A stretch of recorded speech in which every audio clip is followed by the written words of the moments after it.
Здравейте! Това съм аз, а вие сте с предаването Лъвове или мишки. Искам да ви разкажа една история за едни самозабравили се надменни и арогантни държавни служители и за това дали трябва да ги толерираме. През месец декември реших да подам жалба до ДКЕВР по електронен път. Страницата на ДКЕВР, Държавна комисия за енергийно и водно регулиране, позволява да се изпращат жалби по електронен път. Тази страница изглеждаше така. Жалбата трябва да отговаря на няколко условия.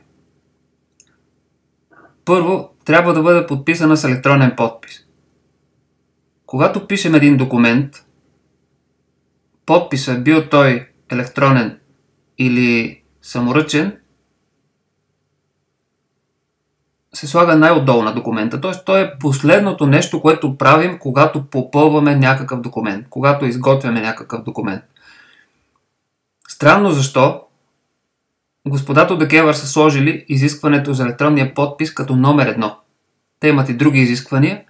Те са посочени в този линк, но започват отзад напред. Първото нещо, което си помислих, е дали тези хора не целят с този електронен подпис да не бъдат безпокоени. Всички служители, които разговаряха с мен по телефона, знаеха, че жалбите, изпратени по електронен път, трябва задължително да бъдат подписани с електронен подпис, иначе няма да бъдат разгледани. Тоест всички бяха тренирани да отговарят, не става без електронен подпис. Добре. Формулярът, който те са изготвили за подаване на жалба, е този, който виждаме всички. Трябва да се попълнят няколко полета, а сигналът, жалбата трябва да се опише в ето това голямото поле. За тези, които не разбират от електронни подписи, електронният подпис е част от асиметричната криптография и е насочен към всички хора. Той е направен така, че да бъде видян. Значи, когато някой подписва документ, всички останали с необходимите инструменти биха могли да разберат дали този подпис е валиден.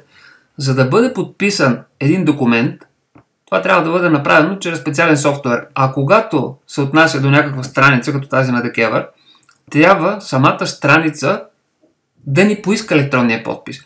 Да речем по подобие на влизане с потребителско име и парола в някои страници. За да влезем, трябва страницата да ни покаже тези две полета, да ни подкани да въведем определена информация. Ако тя не го направи, дори при голямо наше желание, ние не можем да въведем парола, ако тя не ни бъде поискана от страницата. Подобно се получава и с електронния подпис. Ако страницата не ни поиска този подпис, ние няма как да се подпишем. Страницата на ДКЕВР се оказа точно такава. Тя никога не е работила с електронен подпис. Така изготвена тази страница е невъзможно да бъде подписана. Има някакви полета и както тук съм обяснил, полета не могат да бъдат подписвани. Започнах да се интересувам по телефона, разговаряйки с различни служители на ДКЕВР, какво точно искат от мен. И изненадата ми беше голяма, когато разбрах, че всъщност тези хора, тези служители, въпреки че всички знаят за изискването за електронен подпис, не знаят какво трябва да се направи. Нямаше човек, който да разбира какво точно трябва да се направи. Още по-зле, дори когато противно на техните очаквания да нямам електронен подпис, аз казах, че имам, искам и държа да ми обяснят къде точно желая да се подпиша, тогава бях подканен да не изпращам жалбата си по електронен път, а да заповядам, ако имам тази възможност, на Дондуков 810 и да я направя на хартиен носител и да я подпиша, разбира се, собственоръчно пред тях. Значи, те изискват от нас да имаме електронен подпис за изпращане на жалби по електронен път, но самите те не знаят какво трябва да се направи с него. Още повече, така изготвената им страница няма как да работи правилно с електронен подпис. Тя няма въобще възможност да работи с електронен подпис. Така господата от ДКЕВР стигнаха до крайности, в които дори ми повишаваха тон и ми затваряха телефона. Поисках да говоря с някой компютърен специалист, защото те твърдят, че имат компютърен отдел. Казаха ми, че това не може да стане. Така никой от ДКЕВР не знаеше какво трябва да се направи с електронния подпис.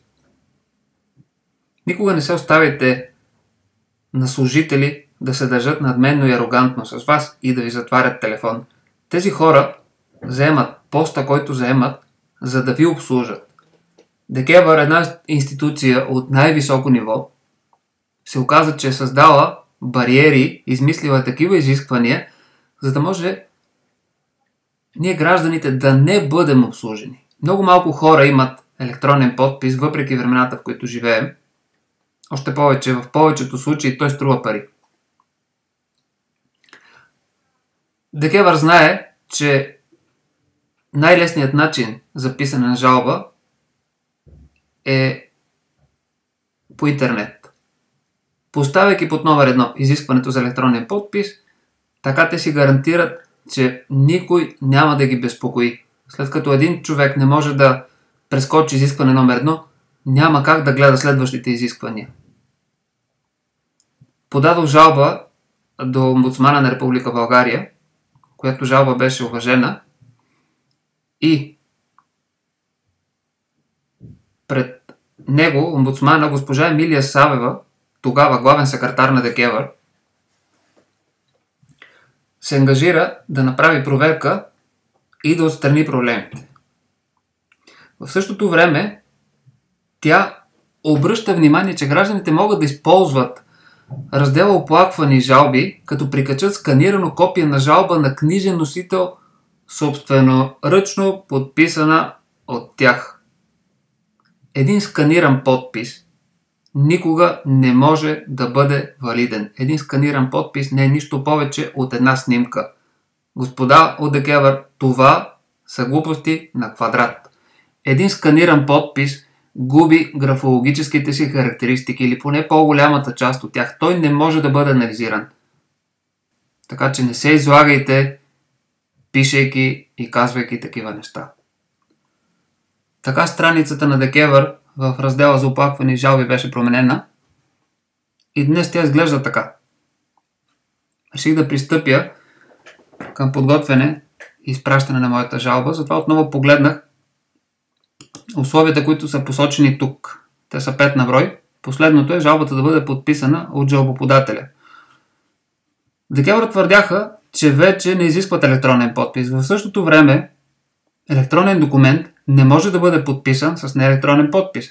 Затова запитах служителите на ДКЕВР как очакват от мен да подпиша моята жалба, след като вече не желаят да е подписана с електронен подпис. Оказа се, че както винаги никой не знае.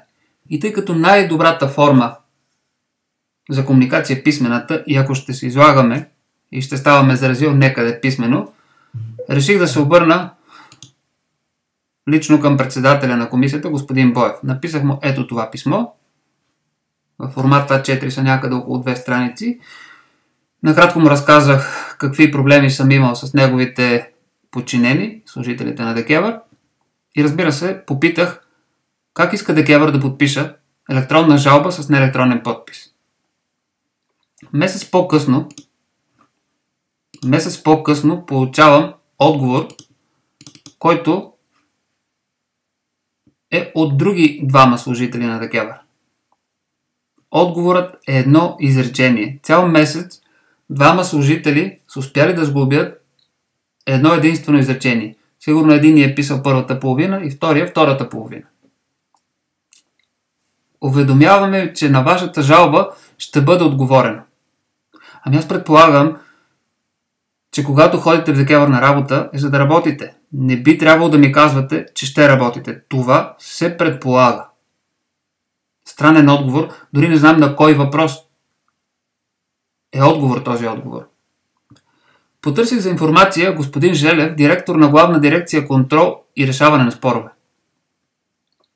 Обясниха ми, неговите колеги, че господин Желев точно в същия ден, 14 март, петък, е назначен на работа.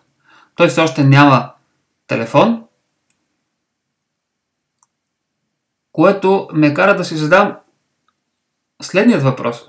Господин Желев, докато си подреждал бюрото, вече отговорил на един мой въпрос в първият си работен ден. Въпрос, който дори е зададен месец по-рано и той едва ли е могъл да се запознае за това, което е станало. Поласкан съм, ако на главният директор, на директора на главна дирекция контрол и решаване на спорове, са му дали точно моя въпрос. Но се съмнявам да е истина. Реших да погледна в интернет каква информация може да се намери за господин Желев. Разбира се, може да е някакво случайно съвпадение на имена. Аз потърсих резултати с името Йордан Желев. За Йордан Желев, ако допуснем, че същият господин, той е бил счетоводител в футболен клуб Берое, след това е работил в БЕХ и след това е бил назначен за директор на НЕК. В една от статиите на електронните издания казва, че директорът на НЕК е напуснал заради предложение за работа в чужбина. Господин Желев е изключителен специалист, можете да го видите, това е в Investor BG, който е получил предложение за работа многократно по-добре платена от тази, която ние предлагаме. Затова, според господин енергийния министър, това развитие на нещата трябва да ни накара да се замислим за заплащането на ръководните кадри в държавните дружества. Горките те, ако същият господин Желев е отговорил на мой въпрос, той не е заминал в чужбина, а е стигнал само до ДКЕВР. Няколко дни по-късно от юридическия отдел на ДКЕВР на 18 март, след справка в дебелите книги, ми отговарят, че съгласно законодателството на Република България, подписът може да се положи в хартиен носител или, ако е по електронен път, жалбата трябва да бъде подписана с електронен подпис. Значи, според закона за енергетиката, ДКЕВР така или иначе по отношение на жалбите са изисквали електронен подпис. Те явно не са знаели, че го изискват, затова са създали този формуляр, в който първото изискване беше електронния подпис. Единствената цел на ДКЕВР е била гражданите да бъдат препънати и да не им пращат жалби по електронен път. Този формуляр е най-голямата глупост, господа. С него вие се изложихте и показахте на българските граждани, че не искате да работите, а искате да създадете пречки, за да не работите. Получавайки заплати, разбира се.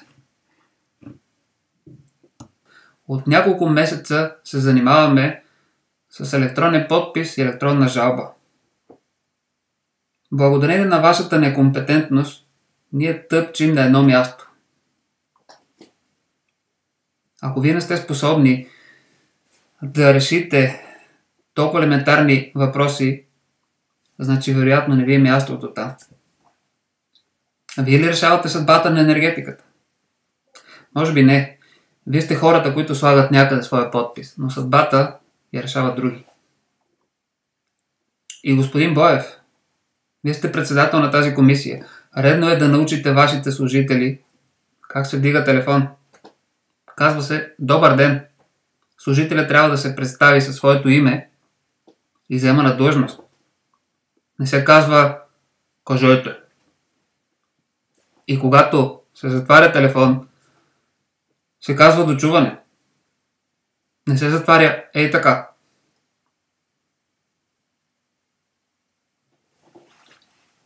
Надявам се моето филмче да ви е харесало.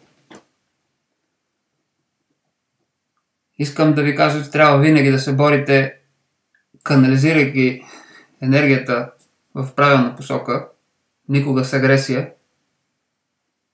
И аз избирам да съм лъв. А вие Довиждане!